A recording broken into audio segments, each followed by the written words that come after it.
നമസ്കാരം. നമ്മൾ സ്വാതി എന്ന കഥയുടെ ഇതുവരെയുള്ള ഭാഗങ്ങൾ കേട്ട് കഴിഞ്ഞല്ലോ. ഇനി സ്വാതിക്ക് എന്ത് സംഭവിച്ചുവെന്നും ആ കഥയുടെ അവസാനം എങ്ങനെയാവുമെന്നും നമുക്ക് നോക്കാം. കഥ വായന തുടരുന്നു. സ്വാതി. നമ്മൾ അവസാനം നിർത്തിയത് വേണു സാറിൻ്റെ ഒപ്പം ജോലി ചെയ്തിരുന്ന വികാസ് വർവ എഴുതിയ കത്ത് വായിക്കുന്നതിലാണ്. നമുക്ക് അവിടുന്ന് വീണ്ടും തുടങ്ങാം. പിന്നെ ആ സെക്ടറിലെ വിശേഷങ്ങൾ. ഹിന്ദിയിൽ നല്ല വടിവത്ത അക്ഷരങ്ങൾ കുറേശ്ശെ മങ്ങി തുടങ്ങിയിട്ടുണ്ട്. എന്നാലും വായിക്കാം. രണ്ടാമത്തെ പേജിൽ കുറിച്ച വിവരങ്ങൾ തികച്ചും ഞെട്ടിക്കുന്നതായിരുന്നു. സാബ് പണ്ട് ഇവിടെ ഉണ്ടായിരുന്നപ്പോ ഒരു സ്വാതിയെ സ്കൂളിലൊക്കെ ചേർത്ത് പഠിപ്പിച്ചില്ലേ? ആ തല്ലിപ്പൊളി ഭീംറാമിന്റെ മകൾ. അവളെ കാണാതായിട്ട് കുറേ കാലമായി. അവളുടെ അച്ഛൻ തന്നെ ഒരു കാട്ടുകള്ളൻ മുതലാളിക്ക് വിറ്റതാണെന്നാണ് കേൾവി. ആ വിഷമത്തിൽ അവളുടെ അമ്മ ബസി തൂങ്ങി മരിച്ചു. പാവം. ആ ഭീമനെ പോലീസ് അറസ്റ്റ് ചെയ്തു. അയാളെ പിന്നീട് ആരും കണ്ടിട്ടില്ല. ഈ കാട്ടുവാസികളുടെ കാര്യമൊക്കെ ഇത്രയേ ഉള്ളൂ സാബ്. ആ വരികൾ ഒന്നുകൂടി വായിച്ചു. സ്വാതിക്ക് ഈ വിവരങ്ങൾ ഒരു വലിയ ഷോക്കായിരിക്കും, തീർച്ച. പാവം ബസി. മകളെക്കുറിച്ചുള്ള വിവരങ്ങൾ അറിയാമായിട്ടും തൂങ്ങി മരിച്ചത് എന്തിനാണാവോ? ഇനി തൻ്റെ കൂടെ പോന്നതറിഞ്ഞ ദേഷ്യത്തിൽ ആ ഭീമ്രാൻ തന്നെ അവരെ... ഓ ഭഗവാനെ, ആ പാവ സ്ത്രീയുടെ ഒരു തലവിധി. പ്രിയപ്പെട്ട ബസി, നിങ്ങളുടെ മകൾ ഒരല്ലലുമില്ലാതെ സുഖമായി ജീവിക്കുന്നു എന്നറിയുക. അവൾ അവളുടെ ലക്ഷ്യത്തിലേക്കുള്ള യാത്രയിലാണ്. ആ നാട്ടിൽ ഇനിയും ബസ്സിമാർ ഉണ്ടാകാതിരിക്കാനുള്ള സ്വപ്നം നെയ്യുകയാണ്. സ്വാതിയുടെ അമ്മയെ സ്മരിച്ചുകൊണ്ട് വേണു കണ്ണുകൾ അടച്ച് പ്രാർത്ഥിച്ചു. ഒരു കാര്യത്തിന് സമാധാനമായി. സ്വാതി തന്നോടൊപ്പം ഇങ്ങ് കേരളത്തിൽ ഉണ്ടെന്ന വിവരം അവിടെ ആർക്കും അറിയില്ല. അവൾ ആ മുതലാളിയോടൊപ്പം ഉണ്ടാകുമെന്ന ധാരണയിലാണ് മിക്കവരും. അല്ലെങ്കിൽ സ്വാതി മരിച്ചു പോയിട്ടുണ്ടാകും എന്നാകും കരുതിയിരിക്കുന്നത്. ഈ വിവരങ്ങൾ സ്വാതിയെ എങ്ങനെ അറിയിക്കും? എന്താകും അവളുടെ പ്രതികരണം? അടുത്ത ദിവസം സകല ധൈര്യവും സംഭരിച്ച് അവളെ പതിയെ എല്ലാം പറഞ്ഞു മനസ്സിലാക്കി. ആദ്യം തങ്ങളുടെ ഒളിച്ചോട്ടം ആരും അറിഞ്ഞിട്ടില്ല എന്ന വിവരമാണ് പറഞ്ഞത്. ഭീമിനെ പോലീസ് പിടിച്ചുകൊണ്ടുപോയി എന്നറിഞ്ഞപ്പോൾ അവളിൽ പ്രത്യേകിച്ച് ഭാവമാറ്റം ഒന്നും കണ്ടില്ല. പക്ഷേ ബസിയുടെ ദുര്യോഗം അറിഞ്ഞപ്പോൾ അവൾ ഉറക്കെ കരഞ്ഞു. കൈ നെഞ്ചിലടിച്ചുകൊണ്ട് പൊട്ടി പൊട്ടി കരഞ്ഞു. അടുത്ത് ചെന്നിരുന്ന് തോളിലൂടെ കൈയിട്ട് അവളെ ആശ്വസിപ്പിക്കാൻ ശ്രമിച്ചു. തൻ്റെ തോളിൽ തല ചായ്ച്ചു കിടന്നുകൊണ്ട് അവളെ എങ്ങലടക്കി. പിന്നെ ആ കട്ടിലിൽ തന്നെ ചുരുണ്ടു കിടന്നു. ശബ്ദമില്ലാതെ കരയുന്ന അവളെ നോക്കി നിർനിമേഷനായി കുറേ നേരെ ഇരുന്നു. അന്നേ ദിവസം അവൾ ഉപവാസമെടുത്തു. അടുത്ത ബന്ധുക്കൾ മരിച്ചാൽ അവരുടെ ഇടയിലുള്ള രീതി. കാലത്തെ കുളിച്ച് ഈറനോടെ വന്ന സ്വാതി തുളസിത്തറയെ 3 വലം വെച്ച് തൊഴുതു. പിന്നെ അടുക്കളയിൽ തയ്യാറാക്കി വെച്ചിരുന്ന ചോറും എണ്ണയും തേനും എടുത്ത് തെക്ക് വശത്തെ വൃക്ഷച്ചുവട്ടിൽ കൊണ്ടുവച്ച് തൊഴുത് പ്രാർത്ഥിച്ചു. അങ്ങനെ ഒരാഴ്ച. അത്രയും ദിവസം അവൾ ക്ലാസ്സിൽ പോയില്ല. അകത്തെ മുറിയിൽ ജനാലക്കരികിൽ പുറത്തേക്ക് നോക്കിയിരിക്കുന്ന സ്വാതിയെ കാണുമ്പോൾ ഉള്ളു പിടയ്ക്കും. താൻ ഈ കാട്ടിക്കൂട്ടിയതൊക്കെ ശരിയായോ? അവളെ അവളുടെ ഉറ്റവരിൽ നിന്നും പറിച്ചു നട്ടത് ശരിയായ പ്രവൃത്തിയാണോ? ഇനി അവൾക്ക് തിരിച്ചു ചെല്ലാൻ ഒരു നാടില്ലാതായോ? അതിന് കാരണക്കാരൻ താനായോ? ഇനി സ്വാതി എങ്ങനെയായിരിക്കും തന്നെ കാണുന്നത്? ഒരാഴ്ച കഴിഞ്ഞ ദിവസം രാവിലെ എന്തൊക്കെയോ ചിന്തകളിൽ മുഴുകി കിടക്കയിൽ മലർന്നു കിടക്കുകയായിരുന്ന തൻ്റെ അരികിൽ കട്ടൻ ചായയുടെ ഗ്ലാസ് കൊണ്ടുവച്ചിട്ട് സ്വാതി വിളിച്ചു. ചേട്ടാ, എഴുന്നേൽക്കാറായില്ലേ? സമയം കുറേയായി. എഴുന്നേറ്റിരുന്ന് കട്ടൻ ചായ ഊതി കുടിക്കുകയായിരുന്ന തന്നെ നോക്കി സ്വാതി ചോദിച്ചു, ഈ നാട്ടിൽ മരിച്ചവരുടെ പൂജ ചെയ്യുന്ന ക്ഷേത്രം ഏതാണ്? കാട്ടിൽ മലമുത്തിക്ക് തേനും കാട്ടുപഴങ്ങളും കാഴ്ചവെക്കും. പിന്നെ ഉറഞ്ഞാൾക്ക് മുണ്ടു കൊടുക്കും. നമ്മുടെ ഈ വെളിച്ചപ്പാടാണ് ഈ പറഞ്ഞ ഉറഞ്ഞാൾ. ഇവിടെ ചേട്ടന്റെ വീട്ടിൽ ആരെങ്കിലും മരിച്ച എന്താ ചെയ്യുക? കൃത്യമായി അറിയില്ല. നാരായണേട്ടനോട് ചോദിക്കാം. നാരായണേട്ടൻ പറഞ്ഞു തന്ന പോലെയൊക്കെ ചെയ്തു. സ്വാതിക്ക് സന്തോഷമായി. കോളേജിന് അവധി ഉണ്ടായിരുന്ന ദിവസം അവളോട് ചോദിച്ചു, നിനക്ക് എൻ്റെ കൂടെ ഇങ്ങനെ ഇറങ്ങിത്തിരിക്കേണ്ടായിരുന്നു എന്ന് എപ്പോഴെങ്കിലും തോന്നുന്നുണ്ടോ? അല്പം ആലോചിച്ച ശേഷമാണ് സ്വാതിയുടെ മറുപടി വന്നത്. ഓരോ ജീവിതത്തിലും സംഭവിക്കേണ്ടത് എന്തായാലും സംഭവിക്കും. അത് നമുക്കാർക്കും തടയാൻ പറ്റില്ലല്ലോ ചേട്ടാ. എന്റെ ജീവിതത്തിൽ ചേട്ടനെ കണ്ടുമുട്ടിയ ദിവസം തൊട്ട് നടന്നതെല്ലാം നല്ലത് മാത്രമാണ്. ഞാൻ സ്വപ്നം കണ്ടതിലും വലുത്. അവളുടെ ആത്മവിശ്വാസം സ്ഫുരിക്കുന്ന വാക്കുകൾ വിടർന്ന മിഴികളോടെ കേട്ടിരുന്നു. എല്ലാവർക്കും ഉണ്ടല്ലോ ചേട്ടാ ചില പ്രശ്നങ്ങളും നഷ്ടങ്ങളും. ചേട്ടനും ഉണ്ട്. ചേട്ടന്റെ കുടുംബം ഇല്ലാതായി പോയി. ഇപ്പോ ജോലിയും പോയി. അതിന് ഞാനും ഒരു കാരണമാണ്. പക്ഷെ ചേട്ടൻ എനിക്ക് നല്ലൊരു ജീവിതം തരാൻ വേണ്ടി ശ്രമിക്കുന്നു. അതിന് ഞാൻ ചേട്ടനോട് എന്നും കടപ്പെട്ടിരിക്കും. എനിക്ക് ഒരിക്കലും മനസ്സിൽ കാണാൻ കൂടി കഴിയാത്ത സൗഭാഗ്യങ്ങളാണ് ചേട്ടൻ നൽകിയത്. എനിക്കത് മതി എല്ലാ സങ്കടങ്ങളും മാറട്ടെ. സ്വാതിയുടെ ഫിലോസഫി ഇഷ്ടപ്പെട്ടു. എല്ലാ സാഹചര്യങ്ങളോടും പൊരുത്തപ്പെടാനുള്ള മനസ്സും ധൈര്യവും അവൾക്ക് ജന്മസിദ്ധമാണ്. എന്നാൽ ആ വീട്ടിലെ സാഹചര്യങ്ങളോട് പൊരുത്തപ്പെടാത്ത ചിലർ ആ നാട്ടിലുണ്ടായിരുന്നു. അവരുടെ സംഖ്യ നാൾക്കുനാൾ വർദ്ധിച്ചു വന്നു.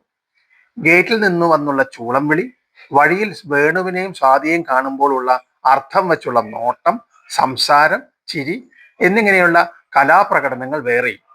രണ്ടുപേരും അതൊന്നും കാണാൻ അവർക്ക് നിന്നുകൊടുക്കാനും മെനക്കെട്ടില്ല. വേണു അറിയുന്നുണ്ടായിരുന്നു ചിലർ സ്വാതിയെ വഴിയിൽ കമന്റ് അടിക്കുന്നത്. മോശം കമന്റുകൾ കേൾക്കാത്ത മട്ടിൽ അവൾ നടന്നകലുമ്പോൾ അവരുടെ അസൂയ കൂടി വരുമല്ലോ. ചില സമുദായ പ്രവർത്തകർ വീട്ടിലും വന്നു സംസാരിക്കാതിരുന്നില്ല. ഈ കുട്ടി നിങ്ങളുടെ ആരാണ്? എന്താണ് നിങ്ങൾ തമ്മിലുള്ള ബന്ധം? ഇങ്ങനെ യാതൊരു ബന്ധവുമില്ലാത്തവർ ഒരുമിച്ച് താമസിച്ചാൽ അത് ശരിയായില്ല. ആകാശം ഇടിഞ്ഞു വീഴാൻ പോകുന്നു എന്ന മട്ടിലുള്ള അവരുടെ സംസാരം കേൾക്കുമ്പോൾ ചിരി വരും. തന്റെ നിസ്സംഗ ഭാവം കണ്ടിട്ടാവണം കൂട്ടത്തിൽ മുതിർന്ന ഒരാൾ പറഞ്ഞു, വേണു സാറേ, നിങ്ങളൊരു ഗവൺമെന്റ് ഉദ്യോഗസ്ഥരായിരുന്നില്ലേ? നിങ്ങളെ പോലെയുള്ള ആൾക്കാരല്ലേ നാളത്തെ ചെറുപ്പക്കാർക്ക് മാതൃകയാകേണ്ടത്. നിങ്ങൾ ഇങ്ങനെയൊക്കെ തുടങ്ങിയ നാളത്തെ കുട്ടികൾ നിങ്ങളെ കണ്ടുപിടിക്കാൻ തുടങ്ങിയാൽ ഈ നാട്ടിൽ മര്യാദയും സദാചാരവും എങ്ങനെ നിലനിൽക്കും? അവസാനം അവരോടൊക്കെ മുഖമടച്ച് പറയേണ്ടി വന്നു, എൻ്റെ വീട്ടിലെ കാര്യം നോക്കാൻ എനിക്കറിയാം. സ്വാതിയും ഞാനും ഒരുമിച്ച് ഇവിടെ എൻ്റെ വീട്ടിലാണ് കഴിയാൻ പോകുന്നത്. ഞങ്ങൾ ആരും നിങ്ങളുടെ വീട്ടിൽ വന്ന് താമസിക്കാൻ പോകുന്നില്ല. നിങ്ങൾക്ക് ഞങ്ങളെ ഓർത്ത് ഒരു സമാധാനക്കേടും സദാചാര ബോധവും ഉണ്ടാകേണ്ടതില്ല. ഇത് ഞങ്ങളുടെ ജീവിതമാണ്. ഇതിൽ ആരും ഇടങ്കോലിടണ്ട. കൈകടത്താൻ ഞാൻ ആരെയും അനുവദിക്കുന്നുമില്ല. അവർക്ക് മുമ്പിൽ വാതിൽ കൊട്ടിയടച്ച് അകത്തേക്ക് കയറുമ്പോൾ കണ്ടത് വാതിലിന് പുറകിൽ എല്ലാം കേട്ടുകൊണ്ട് നിൽക്കുന്ന സ്വാതിയാണ്. അവളോട് എന്ത് പറയണം എന്ന് ചിന്തിക്കുമ്പോൾ അവൾ തിരിച്ചിങ്ങോട്ട് ചോദിച്ചു, നല്ല ചൂടോടെ ഒരു ചായ എടുക്കട്ടെ ചേട്ടാ? അവളുടെ മനസാന്നിധ്യം ചുണ്ടിൽ ചിരി പടർത്തി. തല കുലുക്കിക്കൊണ്ട് മുറിയിലെ ചാരുകസേരയിൽ കിടന്നു. അടുത്ത ആഴ്ച സ്വാതിയുടെ പരീക്ഷ തീരുന്ന ദിവസമായിരുന്നു. ടൗണിൽ പോകേണ്ട കാര്യമുണ്ടായിരുന്നത് കൊണ്ട് ബൈക്കിൽ കോളേജ് ഗേറ്റിൽ കാത്തുനിന്നു. തിരികെ പോരുമ്പോൾ സ്വാതിയെ ഒപ്പം കൂട്ടാം എന്ന് കരുതി. ഗേറ്റിൽ കാത്തു നിൽക്കുന്ന തന്നെ കണ്ട സ്വാതി ആഹ്ലാദത്തോടെ ഓടി അടുത്തെത്തി.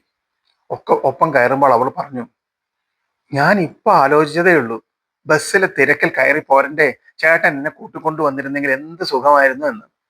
കണ്ടോ, നിന്റെ മനസ്സ് പോലെ ദൈവം എന്നെ ഇവിടെ കൊണ്ടെത്തിച്ചത് കണ്ടോ?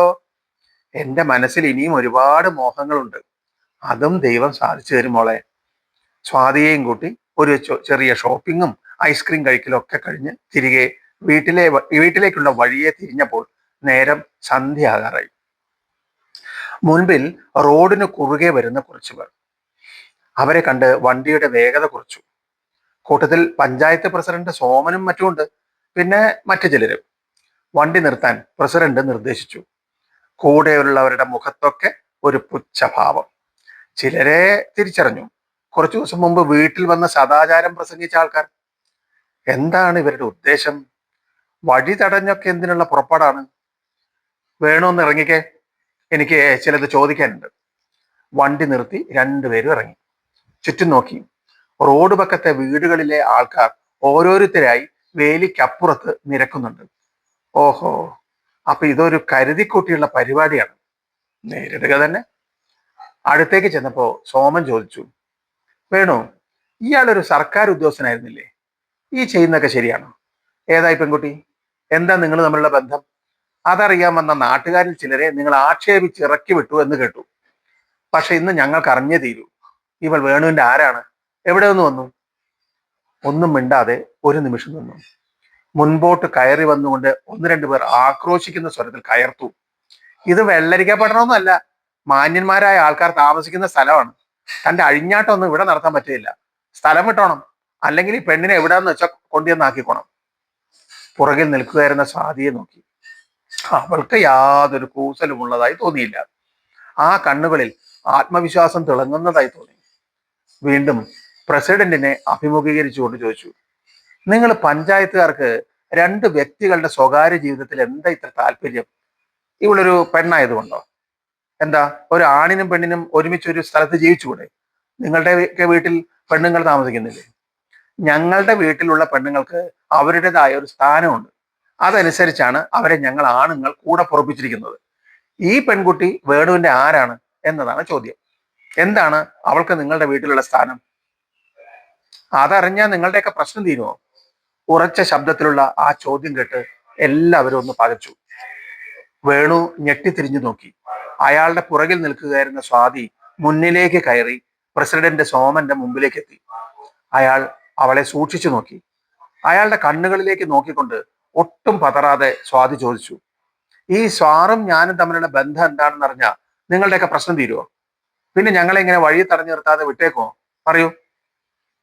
ഒന്ന് സംശയിച്ച ശേഷം പ്രസിഡന്റ് സോമൻ ഉറക്കെ പറഞ്ഞു, തീർച്ചയായും നിങ്ങൾ തമ്മിലുള്ളത് നീതീകരിക്കാവുന്ന ഒരു ബന്ധമാണെങ്കിൽ ഞങ്ങൾ എല്ലാവരും അത് അംഗീകരിക്കും. നിങ്ങൾ രണ്ടുപേർക്കും ഒരു പ്രശ്നവും ആരിൽ നിന്നും ഉണ്ടാവുകയില്ല. ഞാൻ എല്ലാവർക്കും വേണ്ടി വാക്ക് തരുന്നു. ചുറ്റും കൂടി നിന്നവർ തലകുലുക്കി. ചിലർ ശരി എന്ന് ഉറക്കെ വിളിച്ചു പറഞ്ഞു. സ്വാതി വേണുവിനെ തിരിഞ്ഞു നോക്കി ഒന്ന് പുഞ്ചരിച്ചു.